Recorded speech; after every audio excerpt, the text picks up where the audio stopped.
Talvez em nenhuma outra área do conhecimento humano, da vivência humana, a doutrina espírita se faça tão libertadora e tão confortante para todos nós como na área do sexo. Esse assunto, por certo, é de grandíssima importância. Não há que se contestar da importância.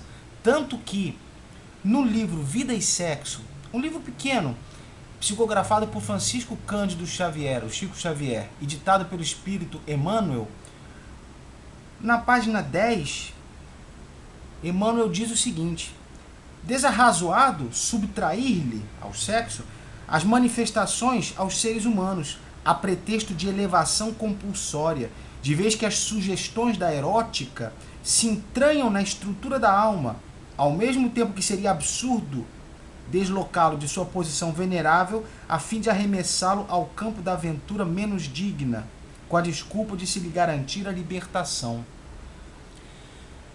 Como doutrina libertadora, o Espiritismo encara a matéria do sexo de uma forma extremamente compensadora e que, muito provavelmente, é o tema que nos convence da lucidez, da modernidade e da clareza e da consonância cristã, filosófica e científica do Espiritismo, exatamente na matéria do sexo.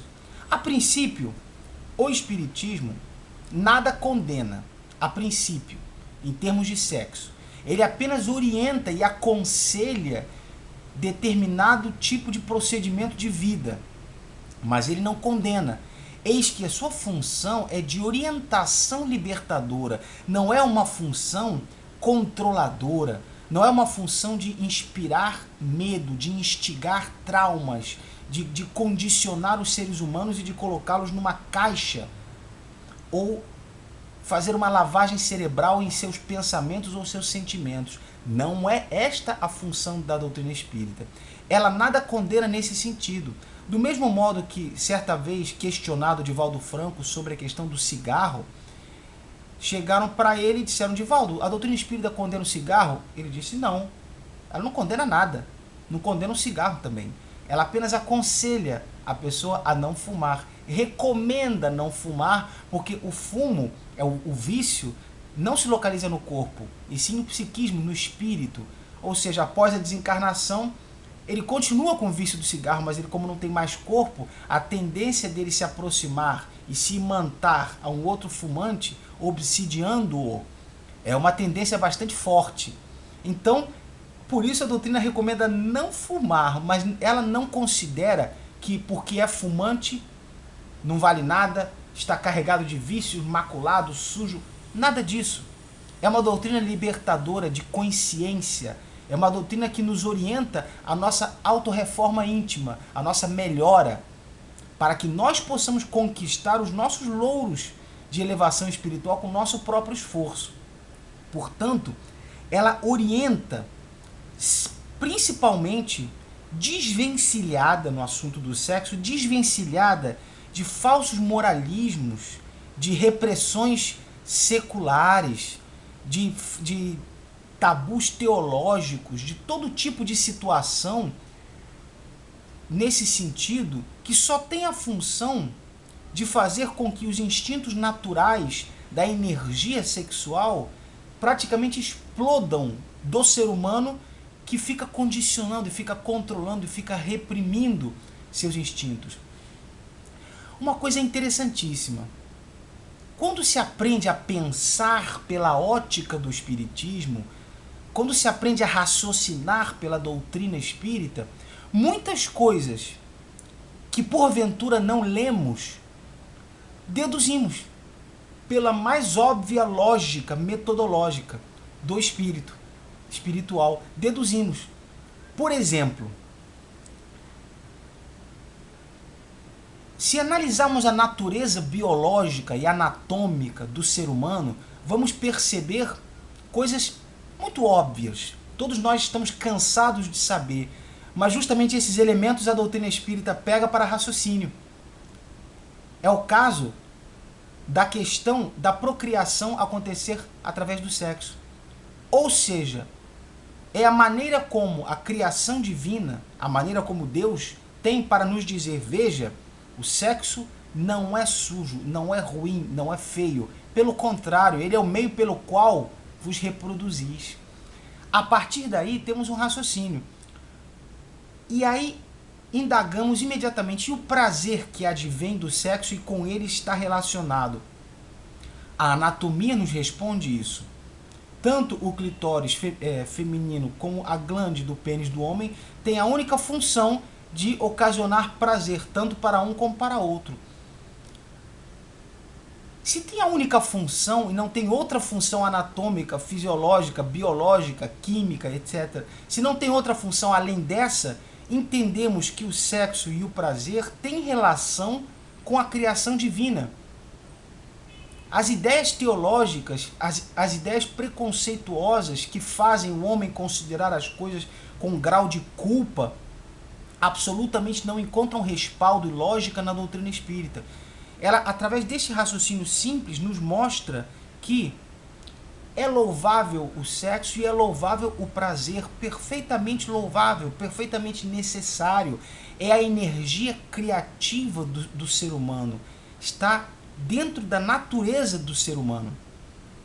Interessante notar que, indagado a respeito de questões sexuais, as entidades venerandas no Livro dos Espíritos responderam a Kardec uma coisa interessante. Os espíritos não têm sexo porque eles encarnam tanto em homens, em corpos de homens, como em corpos de mulheres, de acordo com a necessidade evolutiva. Uma pessoa que foi homem pode ter sido mulher há 3 encarnações atrás e vice-versa.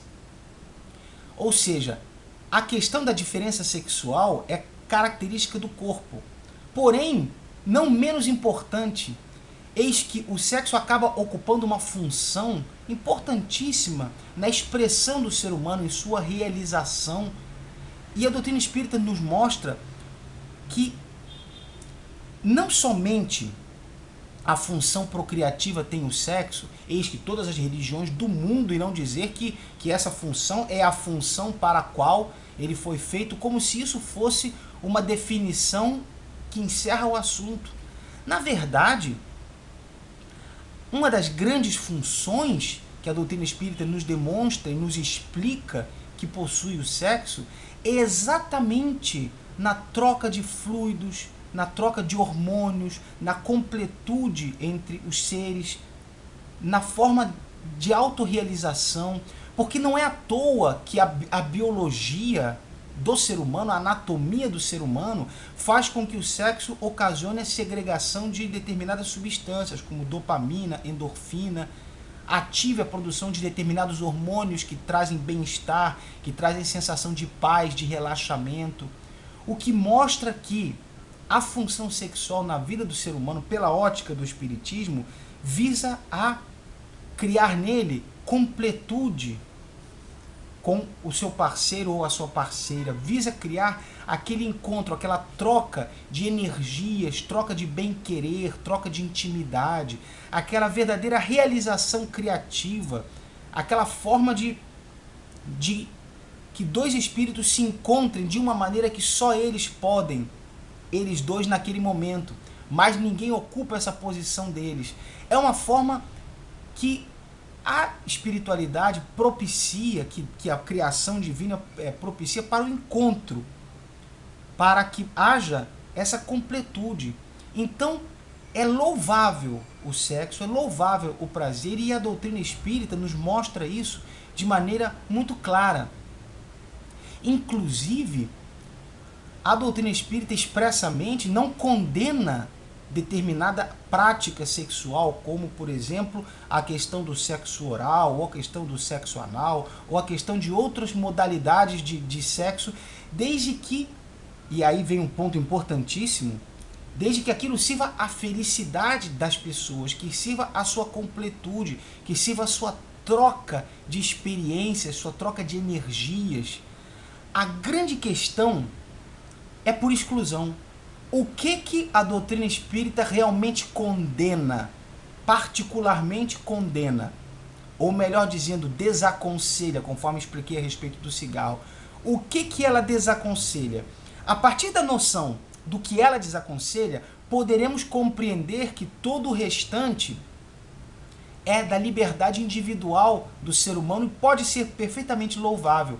Entendamos, o que a doutrina espírita realmente desaconselha, aquele ponto em que ela realmente bate para dizer que não é indicado para nenhum de nós, é que nos utilizemos do sexo para ferir corações alheios, magoar esperanças, provocar baixa autoestima em outras pessoas, ocasionar a disseminação de enfermidades sexualmente transmissíveis, magoar corações feridos, criar esperanças para desfazê-las depois, usar as pessoas, ocasionar traumas que venham a repercutir na vida daquela pessoa futura, daí a própria condenação da pedofilia, que causa traumas naquelas crianças que se estendem durante toda a vida e que prejudicam os seus relacionamentos futuros, que prejudicam o equilíbrio de sua vida. Eis que o sexo está ligado diretamente ao equilíbrio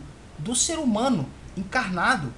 O equilíbrio dele é o equilíbrio de sua função sexual, o papel que ocupa em sua vida. Isso a doutrina espírita nos explica. Então, o que ela condena é o mau uso. Eis que, quando falei, por exemplo, em outro vídeo, da pobreza, da riqueza e dos bens materiais, me referi que são instrumentos, ferramentas, assim como o sexo é uma ferramenta de realização individual. Claro, o aspecto da procriação foi o primeiro que eu citei, que naturalmente nem preciso falar a esse respeito. O que esse vídeo quer esmiuçar um pouco é o outro lado, não o lado da procriação, que é o mais óbvio dos óbvios. Então, o aspecto de realização individual não pode no ser humano surgir a partir do sofrimento, da desilusão, da mágoa, das lágrimas de alguém. Por isso a traição torna-se condenável, por isso o adultério torna-se condenável, porque a pessoa tem liberdade de agir, mas ela age ferindo a interesses queridos, ferindo a outros interesses, magoando, criando traumas. Todo esse aspecto de uso negativo da ferramenta sexual, de uso negativo do mecanismo do sexo, esse uso que ocasiona tristeza, que ocasiona depressão, suicídio, que ocasiona traumas e etc. Isso é o que é condenável. Isso é o que é condenável. Não é o tipo de prática sexual que a pessoa tem.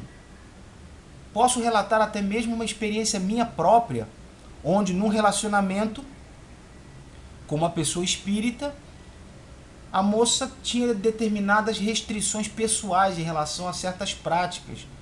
E eu mostrei na doutrina espírita, bastante tempo atrás, que aquilo ali não tinha lógica. Que o que é condenável é um mau uso, conforme expliquei, e não aquilo que se faz. Se eu me realizo de uma maneira e a minha parceira se realiza da mesma maneira, essa maneira é a nossa. Nós temos a nossa própria lei de realização, de troca de experiências e de fluidos. É a nossa lei pessoal. Não é aquilo que é interessante ou não para o restante do mundo. A intimidade tem a sua particularidade. A intimidade entre duas pessoas tem a sua natureza própria. Então, a partir do momento em que nós passamos a utilizarmos-nos do sexo de maneira aberrativa, de forma ao exagero, a esgotar as energias sexuais, de forma a exagerarmos a ferramenta, gastarmos de forma desenfreada, sexo desenfreado, passamos a entrar num outro aspecto negativo, além de ocasionar sofrimento e mágoa, passamos a lesar biologicamente o sexo em nós mesmos, passamos a adquirir doenças venéreas, passamos a ter determinados problemas de saúde e etc. Há pessoas que têm um coração um pouco fraco de tanto fazerem sexo, a pessoa de repente pelo exagero e pela sensação de vaidade, de demonstrar uma energia que porventura não possui, a pessoa tem um ataque cardíaco e morre. Quantos relatos assim? Ou seja, o uso deve ser um uso livre para a expressão da afetividade, mas não irresponsável biologicamente, não propiciador de doenças venéreas, não causador de depressão em outras pessoas, de ferir sentimentos alheios. Esse é o ponto realmente fundamental. O fato, por exemplo, dos métodos contraceptivos, o DIU metálico é o único condenável porque ele é comprovadamente abortivo. Ele elimina aquilo que já foi fecundado, o que realmente é condenável. Mas a doutrina espírita aplaude e considera muito digno e muito nobre os métodos contraceptivos, como, por exemplo, a pílula, como, por exemplo, o preservativo, porque são maneiras que a pessoa tem de evitar a disseminação de uma enfermidade ou de evitar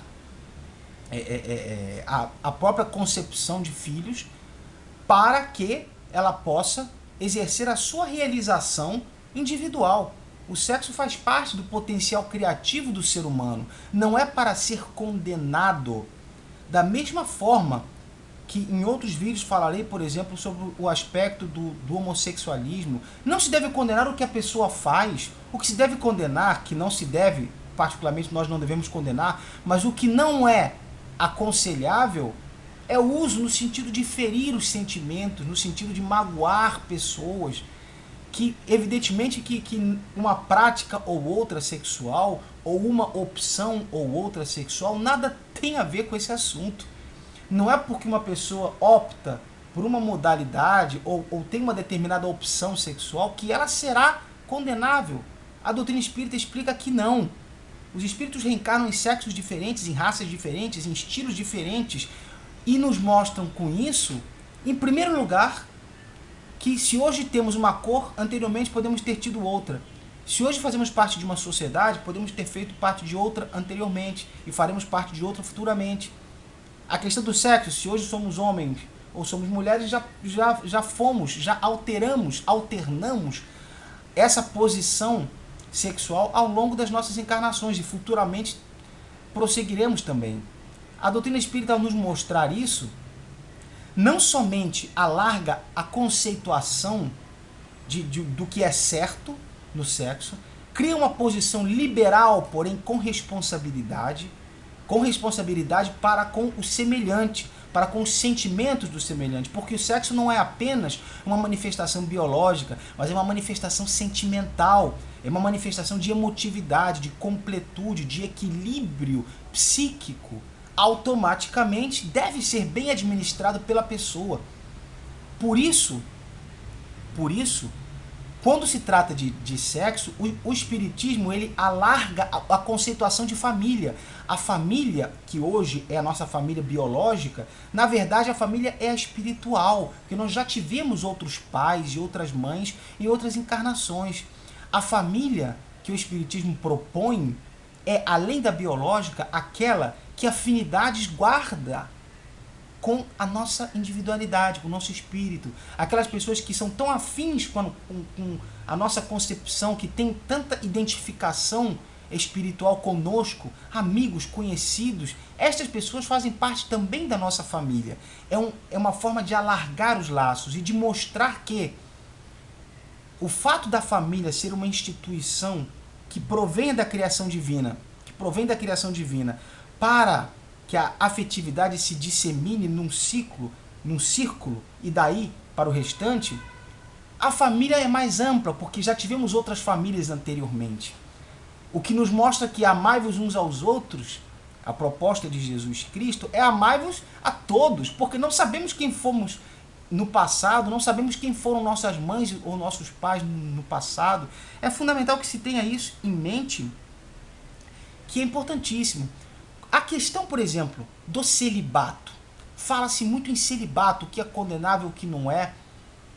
Quando se pesquisa um pouco, percebe-se que não foi por um concílio que se decretou o celibato católico há séculos atrás, foi por um mero decreto. Há diversas explicações das razões pelas quais isso foi decretado. Certamente não são razões dignas, que não entrarei aqui no vídeo nesse ponto. Mas a verdade é que o celibato, a abstenção, quando ela existe na vida de um ser humano pela sua opção em prol de uma missão a ser desempenhada, no sentido de beneficiar a humanidade, ela é louvável porque ela é uma forma da pessoa condicionar-se e limitar-se para auxílio dos outros. É claro que não, que há outras maneiras da pessoa também se limitar. Mas pessoas, por exemplo, que viveram uma vida celibatária, como Chico Xavier, e outras pessoas, Madre Teresa de Calcutá e etc., são missões que exigiam um desprendimento tão grande que a pessoa não podia, naquele momento, constituir família e ter uma atividade sexual normal. Ela optou, antes de encarnar, pelo desempenho dessa missão e pela restrição desta energia sexual em sua vida. É como se a pessoa se martirizasse para desempenho de uma missão em prol da humanidade.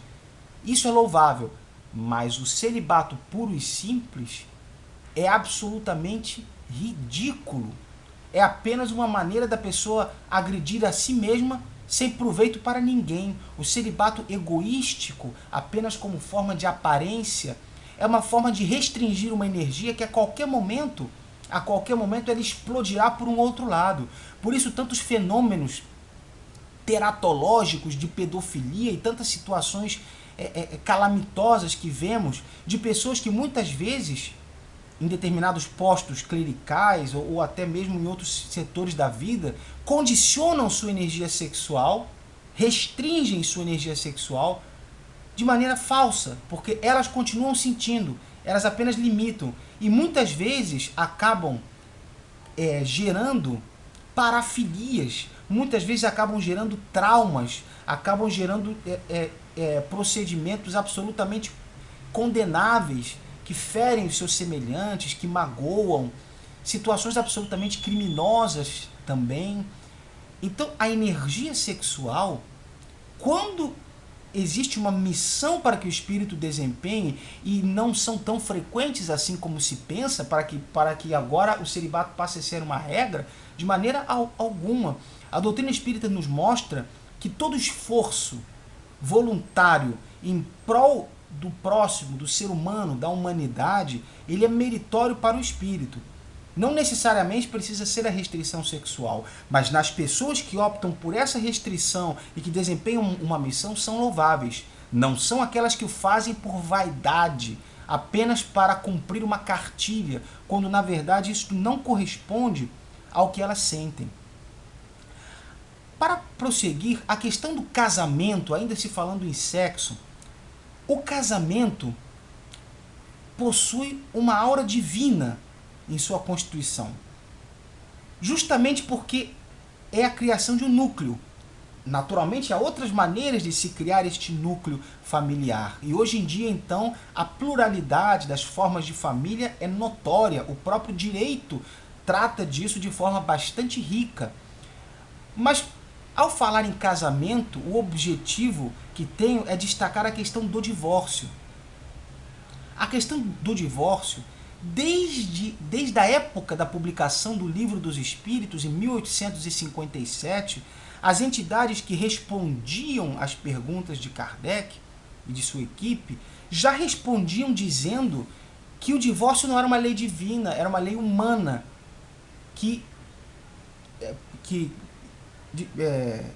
retificando, que a indissolubilidade do casamento, melhor falando, era uma lei humana e não divina.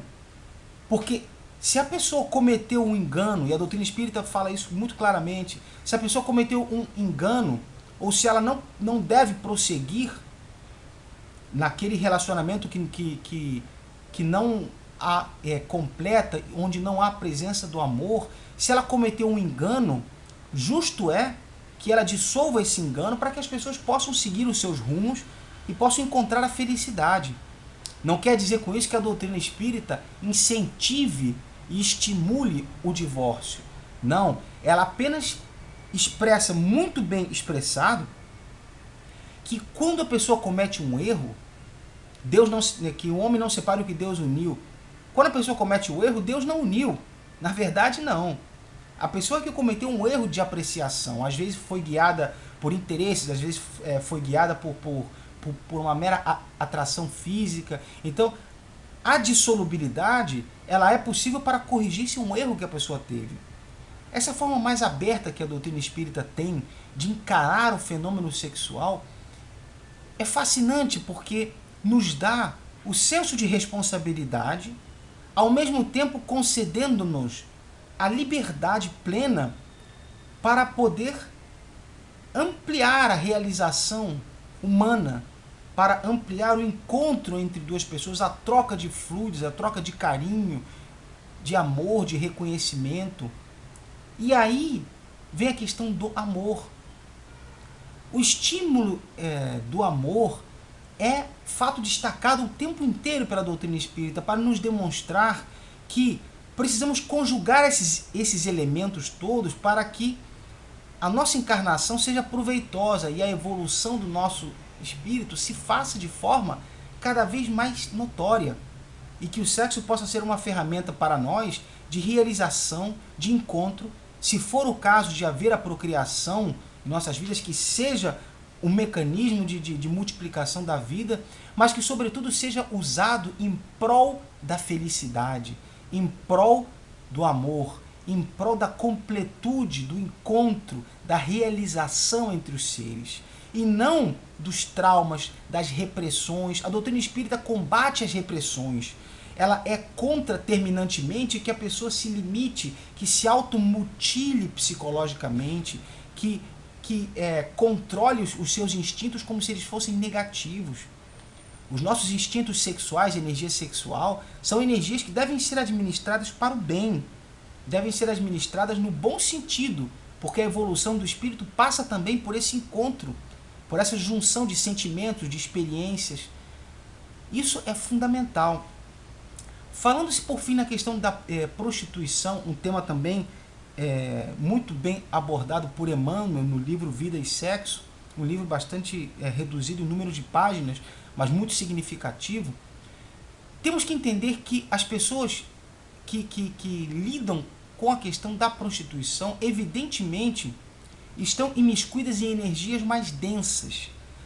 Energias, evidentemente, que envolvem a presença e a troca fluídica com espíritos de teor vibratório mais baixo, espíritos mais inferiores. Porém, não é a prostituição uma razão para que as pessoas sejam condenadas, escorraçadas e anatematizadas.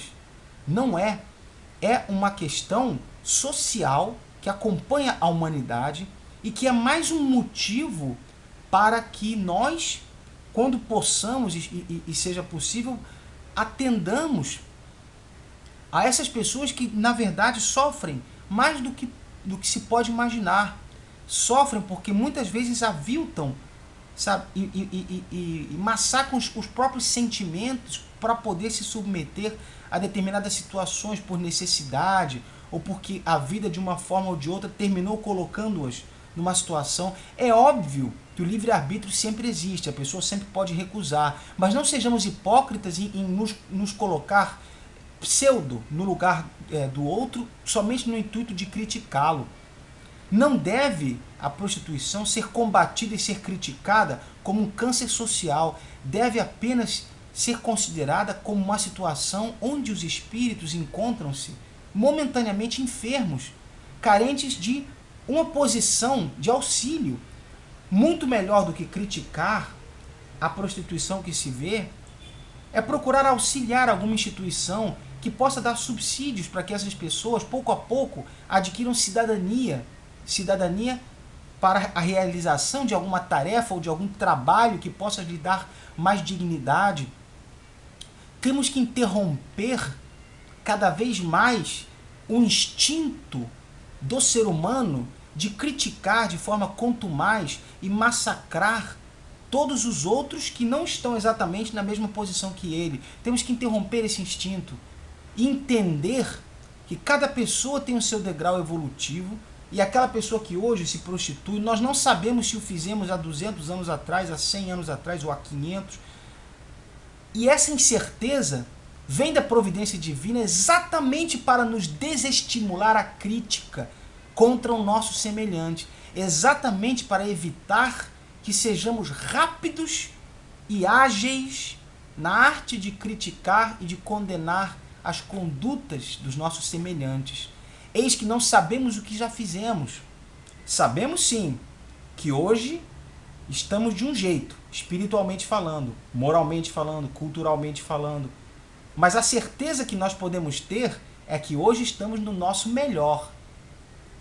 Há 100 anos atrás não estávamos tão bem quanto estamos hoje. E olhem que não estamos tão bem assim, pelo contrário. Então imaginamos, se hoje, no degrau espiritual que ocupo, eu conto 16 de mérito, há 100 anos atrás eu tinha 7. Há 200 anos atrás eu tinha 3. Eu era bem pior. E muito provavelmente todos nós. Então temos que ter a humildade de encarar esses assuntos de uma forma madura, de uma forma de prestar auxílio, de uma forma a utilizarmos o sentido da caridade para auxiliar que uma pessoa possa sair dessa situação. Conta um caso em que Chico Xavier auxiliava muito essas pessoas nessa posição, para que as pessoas pudessem, de uma forma ou de outra, aprender profissões novas, adquirir a sua cidadania pessoal.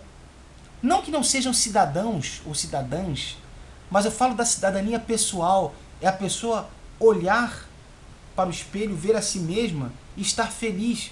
E não estar com conflitos de personalidade, com situações de depressão, tendo que utilizar muitas vezes psicotrópicos, remédios, às vezes o abuso do álcool, de drogas, para que a pessoa possa suportar aquela tristeza e aquela depressão, daquilo que muitas vezes ela se sente em momentos obrigada a fazer.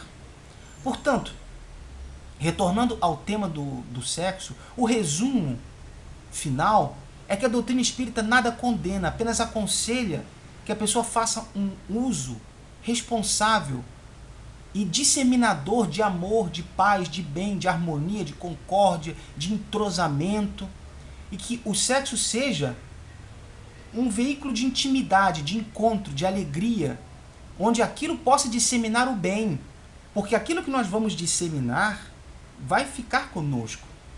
Tanto assim que em vários livros espíritas fica muito claro que quando a pessoa é dada ao sexo de maneira totalmente desregrada, abusando da promiscuidade, lesando corações queridos, os espíritos inferiores participam, incentivam e estão imantados nas relações sexuais. É uma verdadeira coletividade. Mas quando a pessoa possui um procedimento de vida digno, não quero dizer que ela siga modalidades sexuais pretensamente dignas. Não. O que eu falo é da postura humana digna. Eis que a pessoa que pratica uma forma de sexo ou outra não é menos digna. É menos digna a pessoa que usa-se do sexo para ferir o semelhante. Então, a pessoa que tem uma postura devida, responsável, que pensa no amor ao invés de pensar em como pode se aproveitar melhor de alguém, essa pessoa tem a privacidade preservada. Quando a pessoa está no momento a sós com seu parceiro ou com sua parceira, ela é preservada em sua intimidade. Os espíritos de baixo teor vibratório não participam. A entrada e o acesso lhes é vedado. É sabido que essa noção de espíritos participando, para muitas pessoas gera incredulidade. Muitas pessoas, em seu orgulho pessoal, acreditam que isso não pode existir, que nós vivemos sozinhos. Mas na verdade não. Quando falo em outro vídeo sobre obsessão, é óbvio que o padrão vibratório onde nós nos situamos é um padrão vibratório que atrai energias similares. Espíritos que vibram numa frequência magnética, espiritual, similar à nossa, permanecem nas proximidades. dispostos a nos sugerir coisas que não ouvimos com os ouvidos do corpo, mas ouvimos com o sentido espiritual e captamos a ideia e nos parece que é nossa, quando na verdade nos foi sugerida por outrem. O que acontece é que quando emanamos energias boas, quando estamos num padrão vibratório mais elevado, os espíritos mais densos não encontram o plug de contato, não encontram uma maneira de se conectar. Automaticamente não tem interação conosco, não trocam experiências, porque nós estamos numa postura onde eles não estão. É por isso que a doutrina espírita destaca com muita intensidade a reforma moral.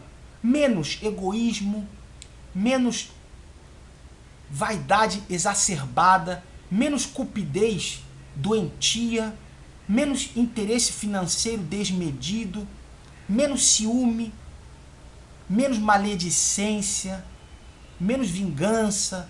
Tudo isso corresponde, e mais outros pensamentos e sentimentos, ao movimento de reforma íntima, tornarmos-nos melhores. Ser espírita é ter compromisso com a melhora individual. Quero ser hoje melhor do que fui ontem, em termos de conduta, de ética, de personalidade. Isso nos eleva e nos retira da sintonia com os espíritos mais inferiores, que normalmente estavam comungando experiências conosco. Então é fácil perceber que quando estamos num padrão um pouco mais elevado, quando conseguimos nos elevar, a nossa conjugação de energias são com espíritos um pouco mais elevados, de acordo com a ascensão nossa. Estes espíritos não são aqueles que participam conosco no conúbio sexual. Não são aqueles espíritos que aparecem para nos assustar quando temos o dom mediúnico da visão. Não são esses espíritos que nos traduzem más ideias. Pelo contrário, eles só causam sensação de bem-estar, só aconselham nos momentos adequados a boas condutas, a boas decisões. Automaticamente, uma série de conflitos do ser humano desaparecem quando ele se eleva moralmente, porque a sintonia com os espíritos que estimulavam aquele tipo de sentimento depressivo, aquele tipo de dificuldade de relacionamento, uma série de conflitos ocasionados e estimulados pelos espíritos de baixo teor vibratório deixam de existir, porque nós conseguimos nos elevar. É por isso que a grande principal finalidade da oração deve ser sempre no sentido de plano espiritual, Deus, Jesus Cristo, ou em quem acreditarmos mais. Auxilie-me a que eu possa tornar-me uma pessoa melhor. E essa pessoa melhor desempenhar um caminho de vida mais reto, mais bonito, em termos de disseminação de paz, de gentileza, da caridade, mas não só a caridade material, a caridade moral, uma palavra de apoio, uma luz que se traz a uma mente submersa na ignorância ou no desespero. Esse é o fator principal. Portanto, o sexo é um dom divino e o prazer também. O prazer, uma vez que cria a completude entre os seres, uma vez que cria o encontro, a alegria, ele deve ser, a doutrina espírita muito bem nos explica de diversas maneiras, ele deve ser criativo, ele deve ser um ritual pessoal de felicidade, ele deve buscar a completude, ele deve buscar a felicidade. A doutrina espírita nos diz, praticamente com palavras garrafais, busque a felicidade, procure a felicidade, mas procure a felicidade disseminando o amor, o bem, a riqueza espiritual. O prazer é tão claro que é dado por Deus para a realização do homem, que parece incrível como tantos tabus, tantos falsos moralismos, tantas repressões teológicas, seculares, empedernidas, cristalizadas, ressequidas. É impressionante como isso ainda existe no seio de tantas sociedades e como isso atormenta tantas pessoas de bem que sentem os desejos e ao mesmo tempo se sentem limitadas. A limitação é apenas, ou principalmente, no sentido do outro, de feri-lo, de lesá-lo, seja em sua saúde, seja em seu coração, seja no que for. O limite, como para tudo, o limite está na esfera individual, sentimental e pessoal do outro. Eu me realizar magoando outrem, qual é o sentido disso? A doutrina espírita nos diz qual é o sentido disso. Qual é o sentido de eu ganhar e o outro perder? Qual é o sentido de eu me enriquecer e o outro empobrecer? Qual é o sentido de eu ter prazer e o outro não ter? Qual é o sentido de eu ter um orgasmo e outra pessoa não? Nenhum sentido. Por que eu vou ganhar com a perda do outro, com o prejuízo do outro? A doutrina espírita, alargando os seus conceitos e através de uma análise aprofundada, nos explica muito bem que o prazer deve ser compartilhado e deve ser atingido pelas pessoas, para que haja a interação, a troca, o encontro. A divisão, o muro divisório entre o certo e o errado, conquanto muitas doutrinas considerem doutrinas psicológicas, psiquiátricas e etc., filosóficas, conquanto considerem esse muro divisório muito tênue entre o que é normal e o que é anormal, entre o que é certo e o que é errado, a doutrina espírita nos fala de maneira mais clara. O errado é o que fere o outro. O certo é o que causa no outro felicidade. É o que causa no outro o sorriso de gratidão. É o que causa no outro o sono reconfortante após o sexo. E não apenas o esgotamento físico, fruto do sexo sem sentimento, do sexo sem responsabilidade. Essa é a questão.